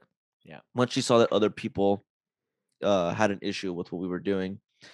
And I was like, oh, okay. We actually know who you are. We live in the same city, this, and that. So I quote tweeted her shit and I was like, you know who we are. You wear our merch, you sing our songs, you post our lyrics, and you waited to take issue with what we do until someone else said something. You don't know what you stand for. Get the fuck out of my face. Something along those lines. Sure. And she's like, and then she was like, I can't believe you guys say these things. It's like, say what things? We didn't say anything. We liked a tweet. Yeah. And then even then, like, we are these things. So like, why are you telling someone who are these things what they can say and can't say? Like, this is not your jurisdiction. Like, step the fuck out of here. Yeah.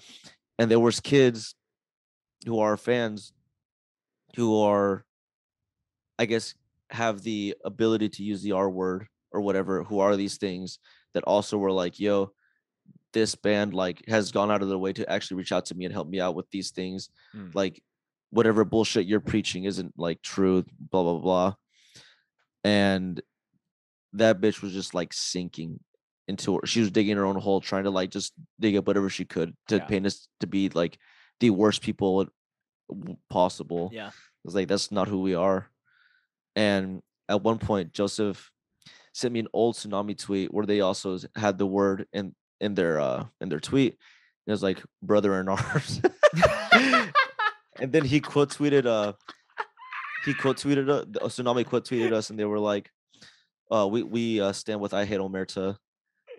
And like the battle of like, I guess, slurs or whatever. The battle of slurs. Yeah. Oh, but it's just like, this bitch isn't these things.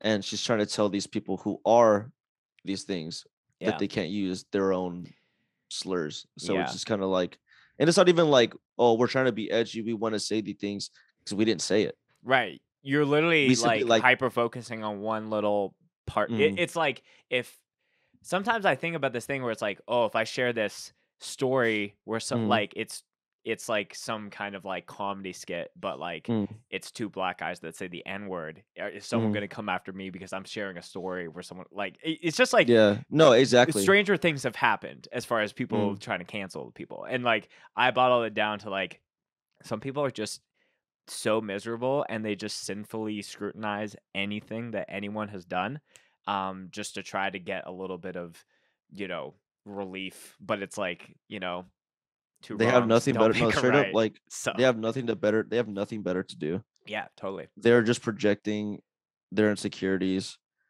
on people who are doing shit. Totally. Because they aren't doing shit with their life, so they want to tear them down. Right. And it's evil. It's malicious. Go get a job. Get off the internet. Read I promise you. Yes, no, read a book. Read what's his face's books. That shit fire. But go do something. You'll be so much happier if you get off the internet. Just go take care of yourself and your life. Yeah. I promise you that. I think any opportunity that any band has, whether it's a tour, a show, a fest, there's always something to take away and learn from that experience. And something that I thought was very, very cool for you guys was you guys got to do some shows and I think do some creative stuff with Ghostemane. So what is like the biggest thing that you took away from that interaction with them? So it was quite an experience because Ghostemane was the reason I started rapping in Omerta music. Okay.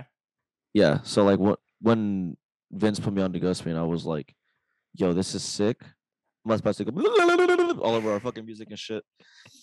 So whenever like we got the DM from Ghostman, I literally popped out of my chair at work, and Zorn, who I used to work with, our bass player, literally hopped out of his chair and went. We were both like, "This is happening right Just now." the biggest Oh my animated God. face. Yes. And we like no, we ran around the office, and our boss was like, "Shut the fuck up! What are you doing out there? God damn it!" And so we're like, Gary, we're busy. Sorry. Gary, shut the fuck up. Yeah, shut up, Gary. And so he was like, yo, you guys are fucking badass. I love what you do. Let's tour.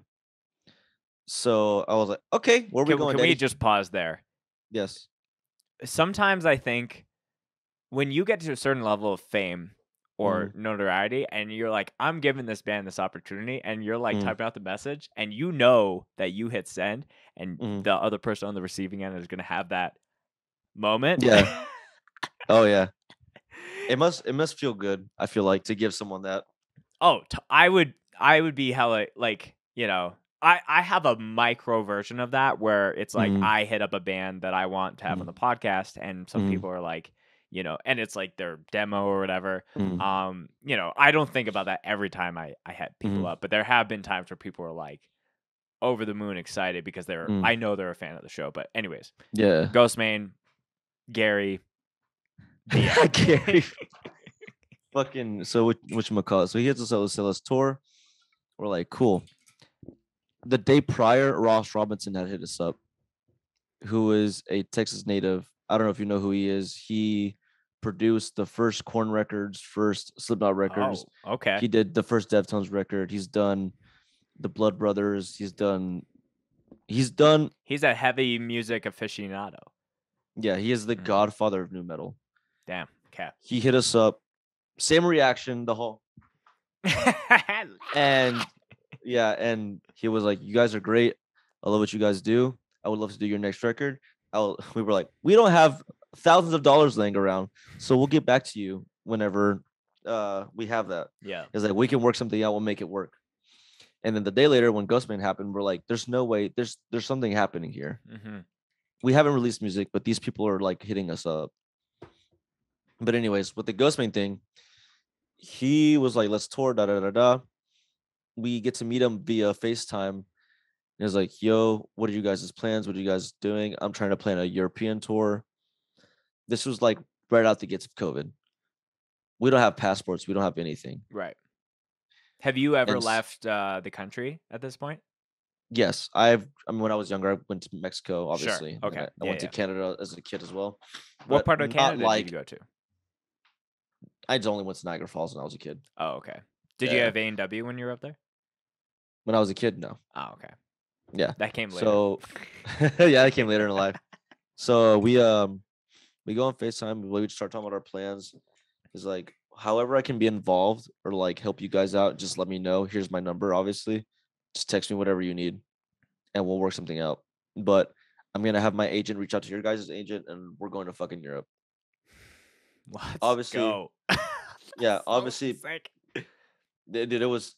I was ecstatic. I was like, this is gonna cost thousands of fucking dollars, and we're gonna lose money doing this, but we're fucking doing it because Ghostman is huge over there. Like, that's an opportunity you do not say no to. Yeah, and we saw that some of the dates we're playing were arenas, so we were like, we were ready to go. And but, again, you don't have music out. Okay, no, this was. This is after. This is after having. Okay. This is like a year. This is a year later, like a couple months post "I Love You Too." Okay. And so, it doesn't end up happening because pandemic restrictions are still a thing. Sure. So that restricted the tour happening, but yeah, I mean, he checks up on us quite a bit, and he's always like, "If you guys need anything, let me know." Da da da da.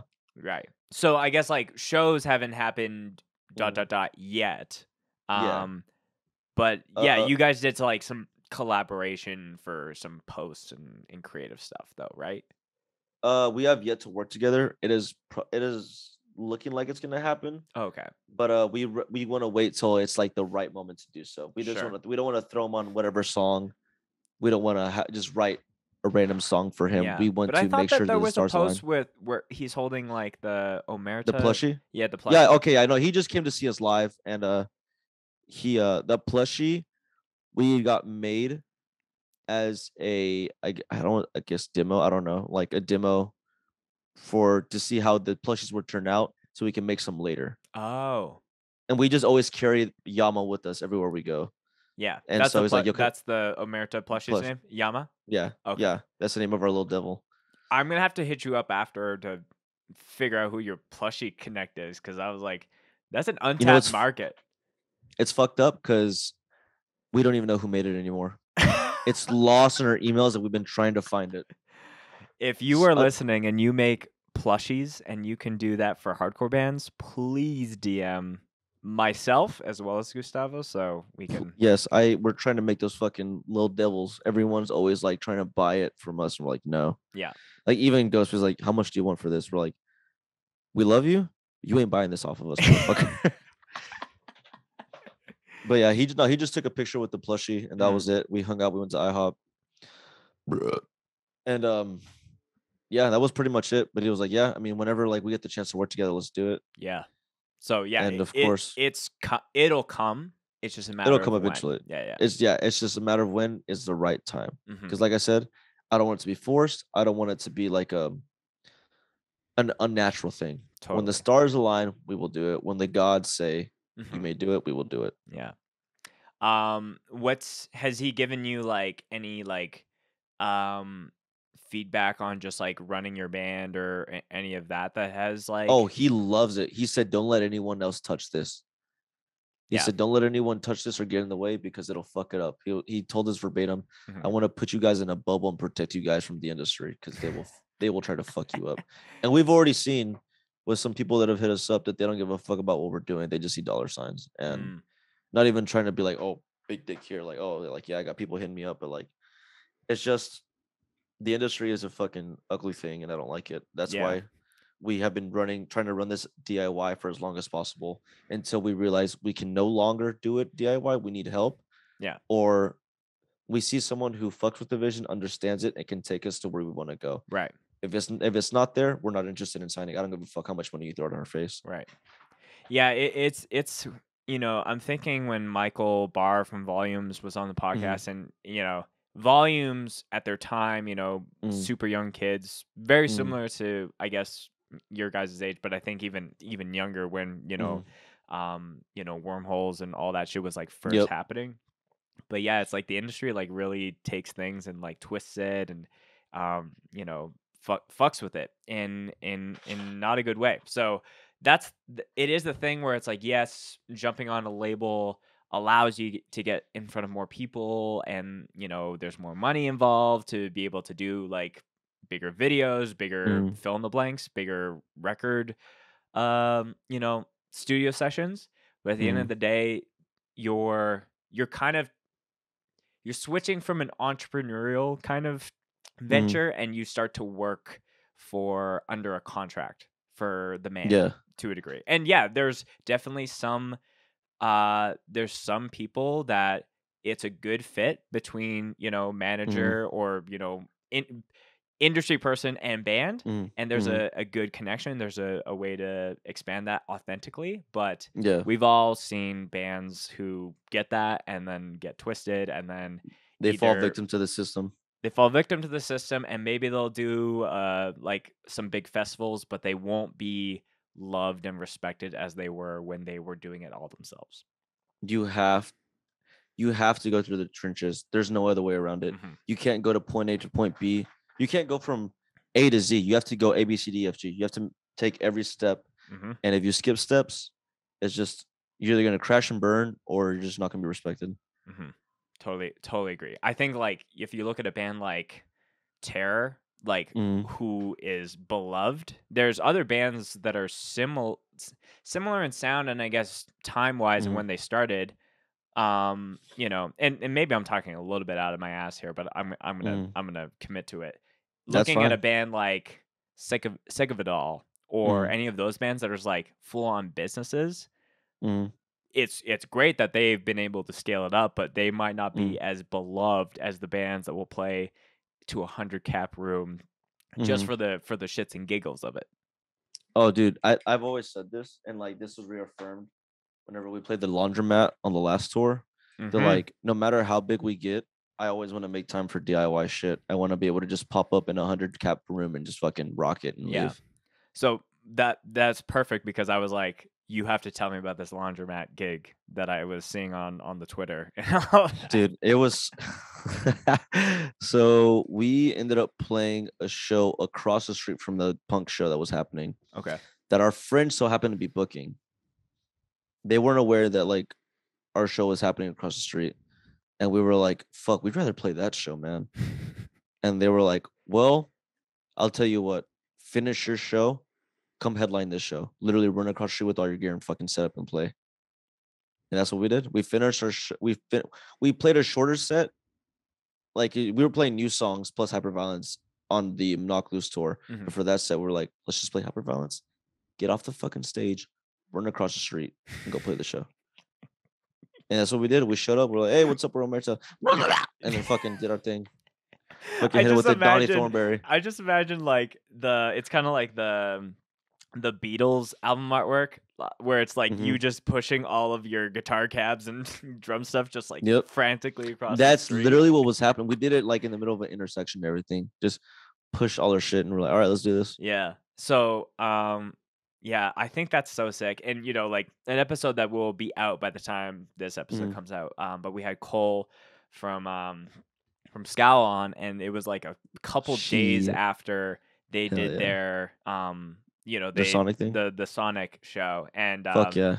And you know, this is another little tease or Easter egg because I felt like a lot Mhm. of people were reaching out to Scowl, but it's like they were like, well, this was Gel's show, and we just Mhm. kind of like spur of the moment wanted to Mhm. play, and they were down. So I'm having the vocalist of Gel come on the podcast a little later. We will Oh, definitely talk hell yeah. about that a little bit Fuck more yeah. in Let's depth. go. But yeah, it's like whether it's a laundromat, a fucking Sonic drive-in, w- a basement, like whatever it is, like Mhm. if a band is not willing to do that, and it's not even about making money or Mhm. doing any of that, it's just for the overall lore of the band to be Mhm. able to do that.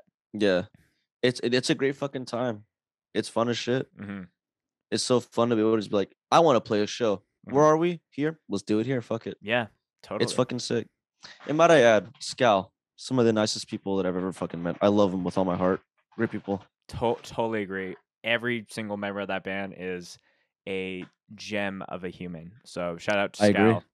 Scal. Last couple questions, Gustavo. Of course. Okay, let's be real. How long does it take to do any of the social media stuff that you're doing with the crazy text? That is funny because I knew eventually someone was gonna bring that up. Because I'm like, so I know of the ways that you can take non-traditional or normal Instagram typefaces into that, but I'm like, what? Like, does this take hours to do? But yeah, like, can you pull back the There- curtain a little bit on that? yeah, there's a process to it. So obviously, first we think of the caption. We all concur on it, and once that happens, Vince has, I don't know what exactly he has, but he has like the letters saved in his notes app. Then he has to go through and retype the message and replace each letter. But there's something in development that's gonna cut that in half that the fans will also be able to use. That's being developed right now. Okay. Yeah. So I'll leave that there. It'll be a part of the Suicycle drop where we have Interesting. something where we can use and the fans can use.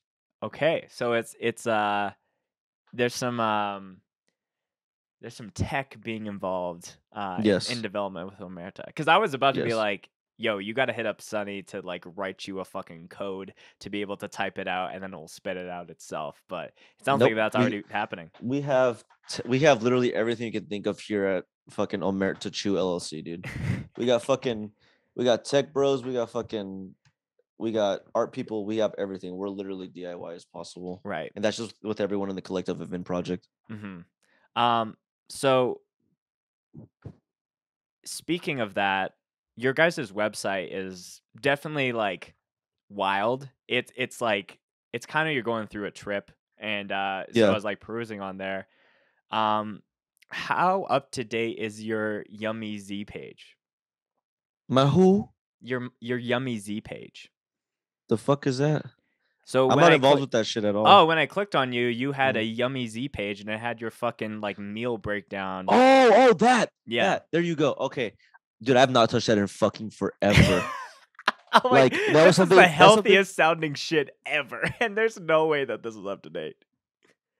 I still somewhat eat to that extent, Mm-hmm. that healthy, but that was when I was like a drill sergeant. I must be perfect in every way possible. And I was having an episode with body dysmorphia, so I was like, I have to eat healthy 24/7. Oh, I see. Now I'm a little more laid back, and I will allow like 4 meals out a week. Mm, Everything else has to be clean. You have to have balance in your life, totally. and I wasn't allowing myself at the time. Mm-hmm. But I still eat some of those things on that list. I believe the thing I have there is like spinach.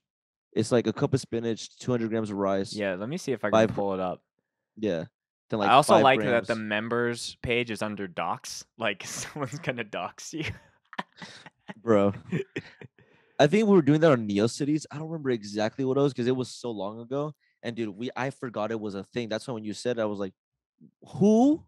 Huh? Like, what the hell are you talking about? So Like, you had to it you had to says jog my memory. breakfast is half a cup of oatmeal with peanut butter with a cup of blueberries and half a cup of egg whites, which sounds healthy. Is that what I you ate for switched that. breakfast today? Not today, actually. Today I woke up late as shit and thought I woke up at 10 Okay. thinking the podcast was 11. Mm-hmm. And so I was like, I don't have time to cook. I ran out of some of my breakfast shit. My girlfriend was running Chick-fil-A. I was like, baby, you get me one of those grilled chicken sandwich. Thank you. Then I woke up and had that for breakfast. But yesterday I did have a bowl of oatmeal. It was actually 60 grams of oatmeal, a scoop of animal protein, uh, Of snickerdoodle animal, like flavored. you're putting ground beef in your No. oatmeal? So there's whey protein, there's like vegan protein, there's animal protein. There's Oh, just okay. different kinds of protein that they Okay. make. And animal protein is the one that sits the best in my stomach. So that's just the one I buy. I got you. I put blueberries, peanut butter, and a banana in that bitch. Okay, That's what so I put. that's like 50% to what you had, the day Mhm. before, if we're not Yeah. including the grilled chicken sandwich for breakfast Yeah. today. Yeah. No, it's I usually keep what I eat from day to day pretty the same. I'm Mhm. I'm one of those people that's able to eat the same thing every fucking day and not get tired of it. Yeah. Do you want to go through your entire meal breakdown Oh, here? dude, I'm more than happy to. Okay. So, I love talking about this first shit. snack, it says 1 serving of beef jerky. I don't know what 1 serving means. Is that 1 piece or an entire No, one bag? serving, if you look at the back of the packet, it will say they're like 28 grams, something, or like something. A Mhm. said measurement is a serving.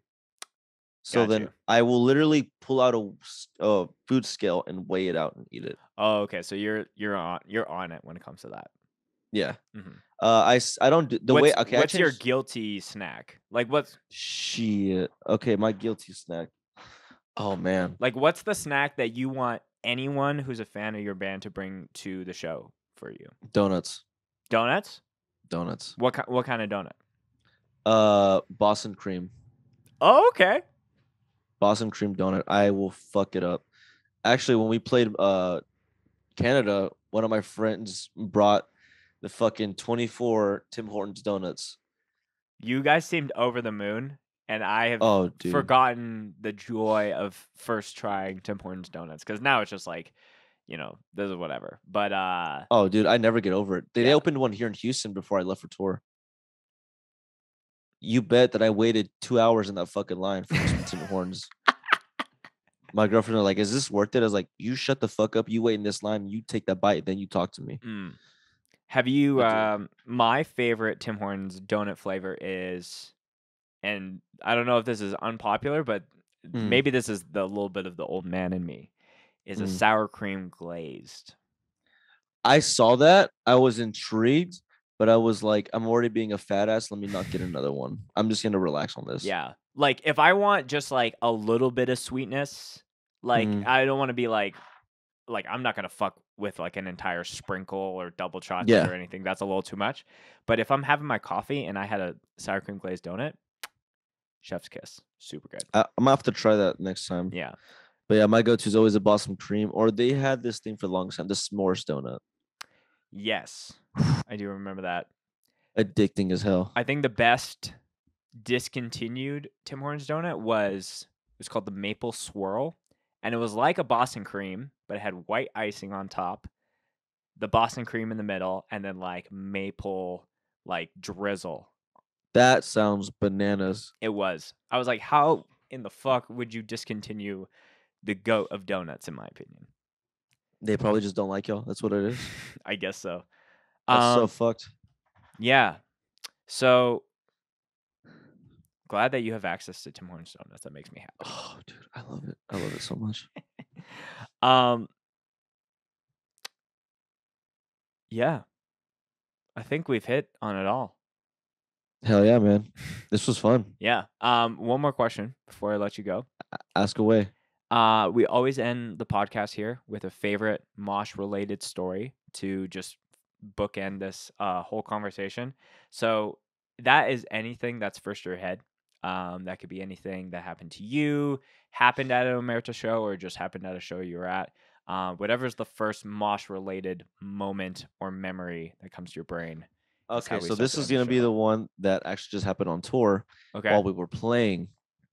So we're playing in Nashville at the end. This is a tiny fucking venue. Anyone who's played here or is from Nashville who listens to this will know what the fuck I'm talking about. Place is tiny. There's nowhere for you to fucking hide. So it's popping off, and I'm doing my fucking breeze or whatever. I look up and I see some kid laying down on the ground. I'm like, the ground's dirty, dude. Get up. Like, I didn't say that. I thought in my head, I'm like, oh, he's not moving. He's not. He's sleeping right now. Like, he's out cold. Yeah. It's nap time. And then I see people like drag out his lifeless body, and we stop and we're like, is he okay? All right, we're gonna keep doing this thing. So we finish the set. I go outside and I see this kid like with paper towels in his mouth. He takes them out. He's missing teeth. Oh. And I'm like, motherfucker, there's 40 people here. How did this happen? Like, I thought that in my head. I was like, how did you end up like this was meant to happen to you? Right. And I was like, yo, dude, like, are you okay? Like, holy shit, that must fucking suck. Please tell me you got good health insurance. Like, because this is gonna be expensive. Right. And he was like, dude, this was great. Like, thank you so much for this. And I was like, you're white. I know, I understand. You guys are crazy. But dude, we all felt so bad. We're like, man, that must hurt. Like, he might be fucked up. I texted the guy the next day. Like, I got his info. I was like, yo, are you okay? Like, what the doctor say? No concussion, no nothing. Just fucked up teeth, and he's gonna be looking funny for a while. Yeah. Well, maybe that's an excuse to get some grills and I'm saying teeth. So I'm saying it's weird that he said thank you. Yeah. I would have been like, bro, what the hell? Yeah. But yeah, he got laid out, and like we were all like, we felt terrible. I was like, I don't even want to continue. Like, while we were playing, I was like, I don't want to continue playing the show. But there's 39 other people here that paid to come see us. We have to finish the show. I like the visual of stopping. Is he okay? Okay, let's get back. It's just like pause and then like right back into it. Yeah, because like what are we gonna do? You know, there's other people that we got to take care of. Right. Even though what we want to do is run out there and like give him a hug and like help him out. We gave him free merch and shit. Yeah.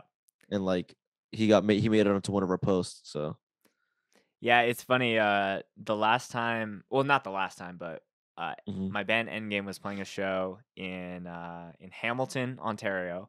It's our like we're headlining. It's our last song, and you know, as the Bev person in the band, there was a couple shows where I had like an entire can of Liquid Death, which is just, as everyone knows, is just water, and I would open it up and just like kind of splash zone for like, you know, a bass and drum only section.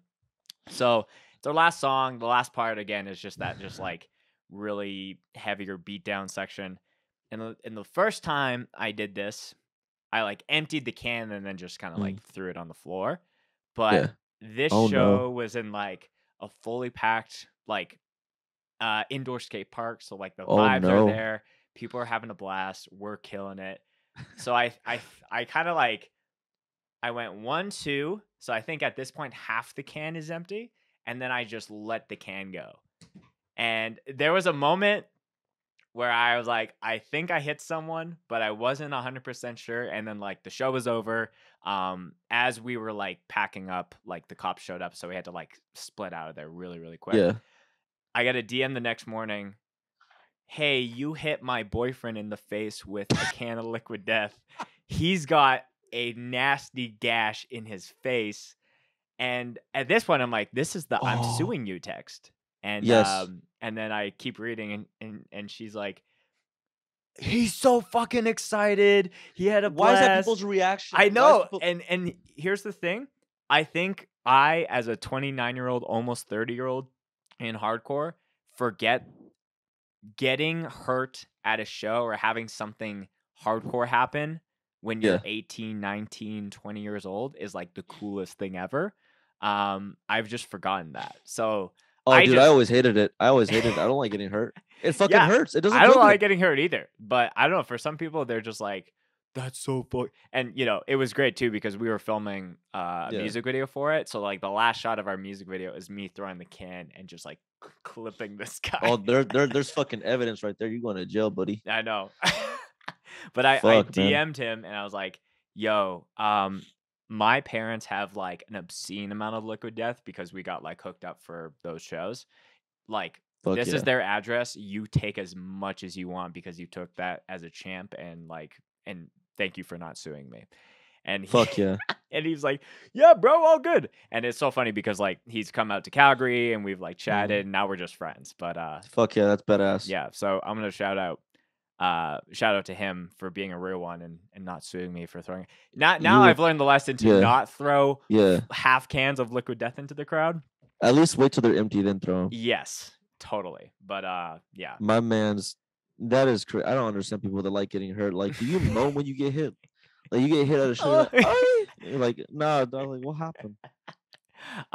Well, Gustavo, this has been like a really, really fun chat. I feel like we could go on and on. Oh, But dude, 100%. I definitely think having you back, as you know, Omerta continues to blossom and grow into the behemoth that I truly believe y'all deserve.